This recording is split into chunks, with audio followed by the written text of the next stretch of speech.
Multiculturalism means different things to different people, and as a child, being multicultural was watching cricket and eating without chopsticks. These were the things I was never exposed to at home, and I relished the chance of being in an environment so different from my own. I was born in Vietnam and was 7 when my family migrated to Australia. Growing up, I didn't have any Vietnamese friends, and I identify myself by how different I was to my Chilean, Croatian, Australian and Lebanese friends. During my studies at university, I was challenged by what multiculturalism means, but I had the perfect examples to use to advance my convictions on the benefits of cultural diversity. I eventually did reach a point when I was feeling uncomfortable with the dominance of the Australian part of my identity. I tried to make up for neglecting the Vietnamese side of my life by spending a year in Vietnam. I have succinct memories of the time.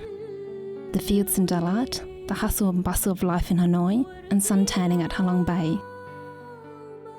But I also remember the frustration and isolation because I was not able to connect with the Vietnamese people. I came back with even more questions of what it means to be Vietnamese.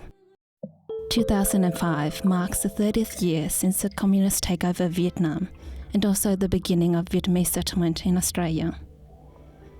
I'm involved in a project to record the lives and experiences of Vietnamese Australians called the Vietnamese Face of Australia. I find inspiration from the stories of people who have successfully rebuilt their lives in a new country after experiencing the cruelties of war at home. I'm excited to talk to the younger generations who are making their mark on Australian society. They epitomise the progress of our community. I'm at a new phase of learning about my identity because it's the first time my point of reference is other Vietnamese Australians.